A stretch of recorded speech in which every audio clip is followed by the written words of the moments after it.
E hoje, presidente, eu venho à tribuna com uma grande preocupação. Ontem, acessando a internet, eu assisti uma pregação do pastor Feliciano numa igreja de Minas Gerais, onde ele afirma que antes dele ser o presidente da Comissão de Direitos Humanos da Câmara, essa comissão estava tomada pelo coxo, pelo torto, pelo cão, pelo capiroto, pelo Satanás. Fiquei impressionado. E se realmente existe o tal do capiroto, senadores?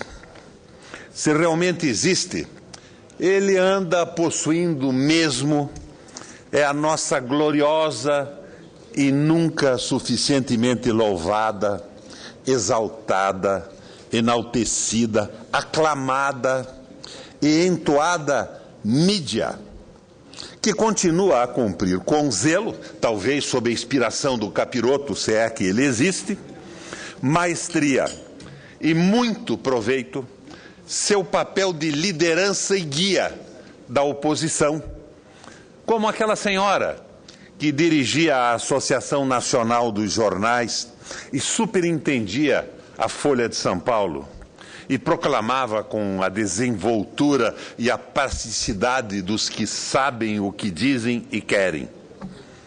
Pois bem, cumprindo esta missão, a mídia, influenciada ou não pelo capiroto, quer ele exista ou não, foi atrás das viagens do ex-presidente Lula, depois de melindrar-se com a viagem da presidente Dilma ao Vaticano para a entronização do Papa Francisco. Enquanto os escândalos reais, verdadeiros, que envolvem, por exemplo, os leilões da Agência Nacional do Petróleo, as concessões sem precedentes às empresas de telefonia, a monumental pisa que foi a CPI do Cachoeira, que nos impediu de lançar uma réstia de luz, uma réstia que fosse sob o tenebroso mundo das empreiteiras. A privatização dos portos, tão radical que embaraçaria Reagan, Thatcher e Yeltsin. Desses escândalos, desses atentados brutais à soberania brasileira, disso a mídia e seu braço parlamentar não querem saber. Eles querem saber das viagens do Lula e eles querem saber da viagem da Dilma ao Vaticano. Sendo assim, eu também vou falar das viagens do ex-presidente Lula.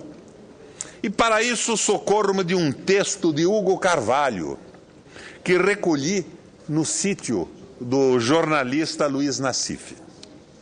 O título do texto, o texto é um artigo, é o seguinte: As viagens de Fernando Henrique Cardoso e Lula e a escandalização coletiva.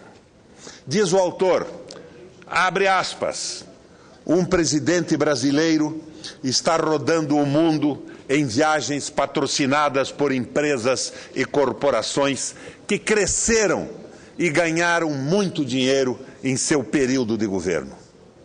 Nessas viagens, a presença do ex-presidente ajuda as empresas patrocinadoras a captar investimentos e ganhar mercados.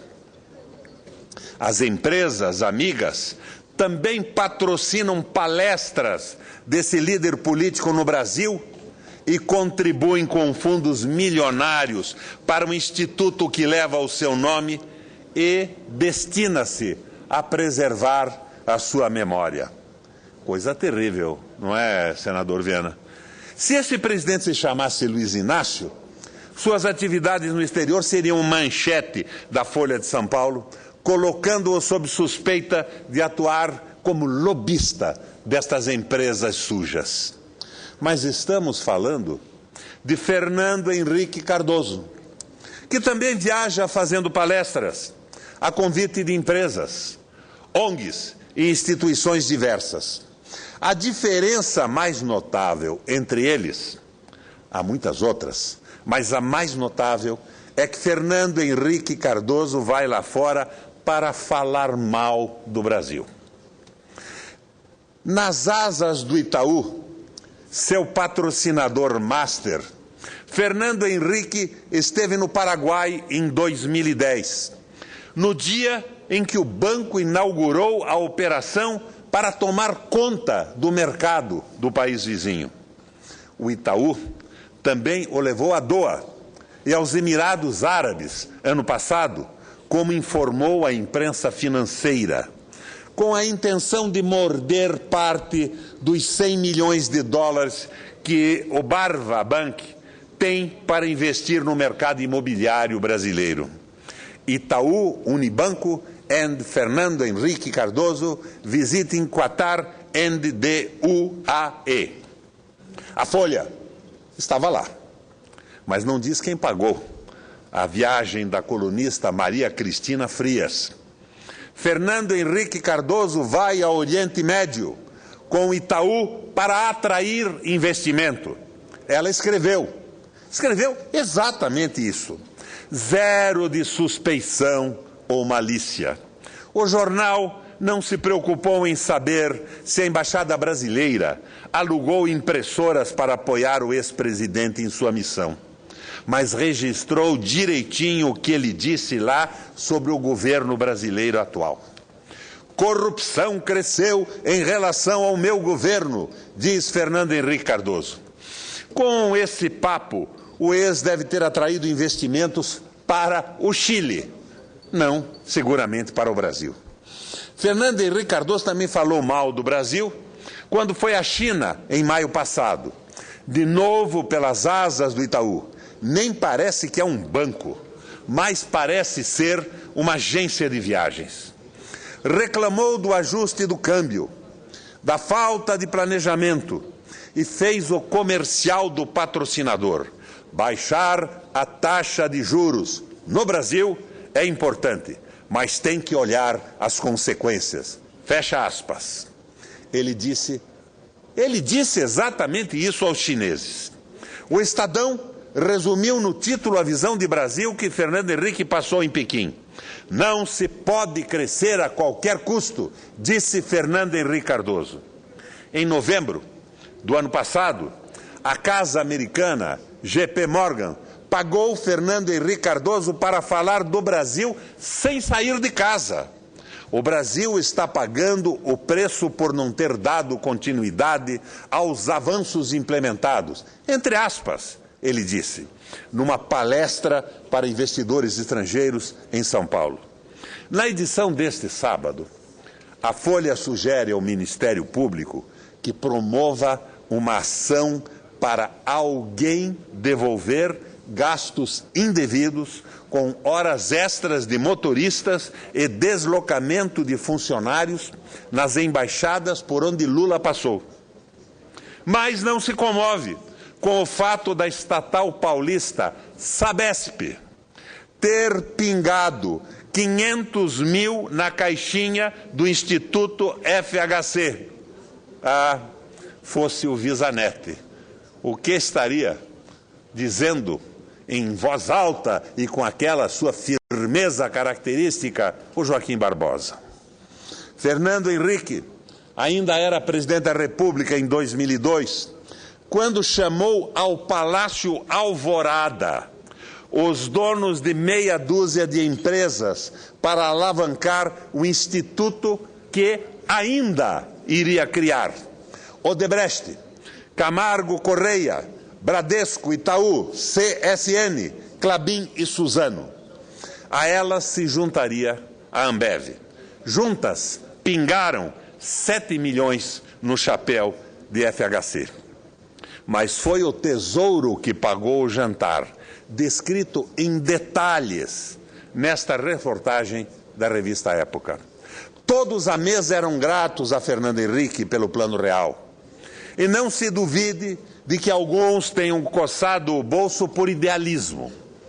Acredito que até isso poderia ter acontecido. Mas se a Folha utilizasse o mesmo orelho com que trata Lula, teria registrado que o Itaú e o Bradesco eram gratos pela maior taxa de juros do mundo, que passou a ser recorde no livro Guinness. A Ambev deve ser o monopólio ao CAD dos tucanos. A CSN é a primogênita da privataria e quase todos ali deviam algum ao BNDES. FHC e seu instituto prosperaram. No primeiro ano como ex-presidente, ele faturou 3 milhões em palestras. Abre aspas. O critério é cobrar metade do que cobra o Bill Clinton, explicou modestamente um assessor de Fernando Henrique Cardoso. A primeira palestra, de $150 mil de cachê, que serviu de parâmetro para as demais, foi bancada pela Ambev. Valia muitas cervejas. O Instituto Fernando Henrique Cardoso já tinha 15 milhões em caixa e planejava gastar o dobro disso em instalações. O Instituto Fernando Henrique Cardoso abriga o projeto Memória das Telecomunicações. Esqueçam o que ele escreveu, mas não esqueçam nunca o que ele privatizou. Patrocinado, naturalmente, pela Telefônica de Espanha. Todas as empresas citadas nesse relato são anunciantes da Folha de São Paulo e estão acima de qualquer suspeita enquanto anunciantes. Apodrecem aos olhos do jornal quando se aproximam de Lula. Lula não pode, a Fernando Henrique tudo é permitido. Eis aí o segundo recado da série de manchetes. Afastem-se dele os homens de bem. O primeiro recado, está claro, é mãos ao alto, Lula. A Folha também se considera acima de qualquer suspeita. Só não consegue mais disfarçar o ódio pessoal que move sua campanha contra o ex-presidente Lula. Fecham-se as aspas da citação. A Folha de São Paulo, como sabemos, é o mais provinciano dos jornalões brasileiros. Provinciano, senador Vital, e tipicamente pequeno burguês, com aqueles tiques próprios dessa classe que revelam preconceito, despeito, inveja e tacanhice. E uma nada desprezível dose de sordidez, de torpeza, como comprova o caso da publicação da ficha policial fraudada da então candidata Dilma Rousseff. Matriz, nutriente e propagadora desses sentimentos, a Folha revela mais uma vez seu lado sombrio. Do sociólogo que se diz políglota, perdoa tudo. Afinal, trata-se de um puro exemplar da Casa Grande, embora com um pé na cozinha, como ele, querendo ser engraçado, disse. Agora, o pau de arara, egresso da senzala, não tem perdão. Ora, que ousadia! Viajar pelo mundo com a pretensão de representar o Brasil. Abespinham-se os antigos donos da rodoviária de São Paulo. Esse ressentimento tem outro motivo. O pau de arara, o torneiro mecânico que cruza os oceanos e é extraordinariamente bem recebido aonde quer que desembarque, é também o responsável por outro tormento, o acesso dos mais pobres a viagens aéreas. Nas salas de embarque, dentro dos aviões, esta gente é um incômodo que provoca urticária nos enfatuados pequenos burgueses e faz empinar o nariz da nova aristocracia, assim nobilitada pela frequência com que aparece nas colunas sociais. Pois acreditem, os nossos jornalões ainda têm, senador Ferraço, colunas sociais. Eles ainda dão um ênfase e uma importância enorme para as colunas sociais, dos endinheirados, dos que saíram da Casa Grande, dos que têm receio e medo da senzala. Aquele medo conhecido, o medo dos que não dormem, que tem pelos que não comem. Os que não comem porque não têm o que comer. E os que não dormem, seguramente, pelo medo que têm dos que não comem. Assim, quando reclama das viagens de Lula, no fundo, a Folha está deplorando o aborrecimento do acesso dos pobres às viagens aéreas. Ela gostaria que uns e outros ficassem em terra, ocupando os seus lugares. Imagina agora, com esta brutalidade que o Congresso aprontou, trazendo para a legislação trabalhista todos os direitos das empregadas domésticas. A Folha de São Paulo tem mais com o que se preocupar. Contam, mais de uma testemunha relata, que um encontro na Folha, a convite do Otávio, o Otávio pai, o filho, o dito Otavinho, que agora comanda o jornal, apostrofou com indelicadeza e arrogância o então candidato Lula. Abre aspas. Como é que você quer ser presidente se não sabe falar inglês? Teria dito o Júnior, o Otavinho. Acho que é por aí. Fernando Henrique pode viajar patrocinado por quem quer que seja, pois a Folha acredita que ele fale inglês. E o Lula, senador Viana, todos sabemos, de inglês não diz, não fala, não sabe pronunciar uma única palavra que seja.